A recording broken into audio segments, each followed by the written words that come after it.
అందరికీ నమస్కారం. ఈరోజే తిరుపతి నుండి రావడం జరిగింది. తిరుపతికి వెళ్ళి మా నమ్ముకున్న దేవుడు వెంకటేశ్వర స్వామికి తలనీలాలు ఇచ్చి మంచి దర్శనం చేసుకోవడం జరిగింది.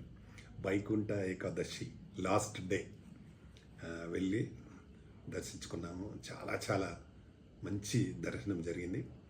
మా అందరినీ బాగా చల్లగా మా ఫిలిం ఇండస్ట్రీలో ఉన్న వాళ్ళందరినీ బాగా చూడమని మొక్కుకోవడం జరిగింది. అలాగే తెలంగాణ ఫిలిం ఛాంబర్లో ఉన్న నిర్మాతలను, దర్శకులను, అలాగే 24 క్రాఫ్ట్స్ మెంబర్స్ని, మా ఛాంబర్లో పనిచేసే స్టాఫ్ అందరినీ బాగా చూడాలని ఆ భగవంతుని వేడుకోవడం జరిగింది. చాలా మంచి దర్శన భాగ్యం కలిగింది. వారికి దేవుడికి నా ప్రదాగా నమస్సులు కోరుతూ, అలాగే త్వరలో దీక్ష మూవీని రిలీజ్ చేయబోతున్నాం. మొన్ననే ఝాన్సీ రిలీజ్ అయిపోయింది లాస్ట్ మంత్స్ బ్యాక్. ఇప్పుడు దీక్షను కంప్లీట్ అయింది. మొన్ననే డిఐ వర్క్ కంప్లీట్ అయింది. డబ్బింగ్ కంప్లీట్ అయిపోయింది. రీ రికార్డింగ్ అంతా కంప్లీట్ అయిపోయింది. త్వరలో రిలీజ్ ప్లాన్ చేస్తూ ఉన్నాము. చాలా బాగా వచ్చింది. నేనే అందులో దానికి ప్రొడ్యూసర్ అండ్ డైరెక్టర్గా ఇంకా మొత్తం కంప్లీట్ చేయడం జరిగింది. షూటింగ్ అంతా కంప్లీట్ అయిపోయింది. త్వరలో రిలీజ్ ప్లాన్ చేస్తున్నాము. గత సినిమాలను ఆదరించినట్టే మా దీక్ష సినిమాని కూడా ఆదరించాలని మనస్ఫూర్తిగా కోరుకుంటున్నాను.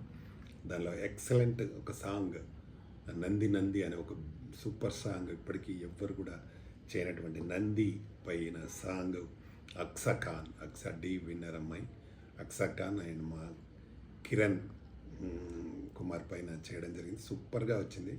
చాలా బ్రహ్మాండంగా వచ్చింది. ఆనంద్ డాన్స్ మాస్టర్ దానికి చాలా బాగా చేశారు.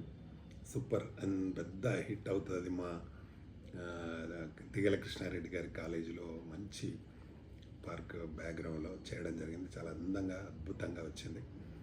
ఈ సినిమాని త్వరలో రిలీజ్ చేయబోతున్నాం. మీరు ప్రేక్షకులందరూ దాన్ని బాగా ఆదరించి మా సినిమాని సక్సెస్ చేయాల్సిందిగా మనస్ఫూర్తిగా కోరుకుంటున్నాను. అతి త్వరలో మేము ముందుకు రాబోతుంది. ఇందులో మా సినిమాలో తులసి అనే ఒక స్పెషల్ క్యారెక్టర్ చేసింది. అలేఖ్యారెడ్డి హీరోయిన్గా, ఆమె పక్కన ఇంకో ఆర్టిస్ట్గా పనిచేసింది. వాళ్ళందరికీ మంచి పేరు వస్తుంది. అలేఖ్యారెడ్డి ఈ పుష్పలో కూడా చేసింది అమ్మాయి. ఆ అమ్మాయి ఇందులో వన్ ఆఫ్ ది హీరోయిన్. కాబట్టి ఈ సినిమా టోటల్గా చాలా బాగా వచ్చింది. డెఫినెట్గా ఒక మంచి సినిమా అవుతున్న నమ్మకం నాకుంది. మా ఆర్కే ఫిలిమ్స్ బ్యానర్ పైన, RK films and Snigdha creations పైన చేయడం జరిగింది. ఈ సినిమాను పెద్ద హిట్ అయి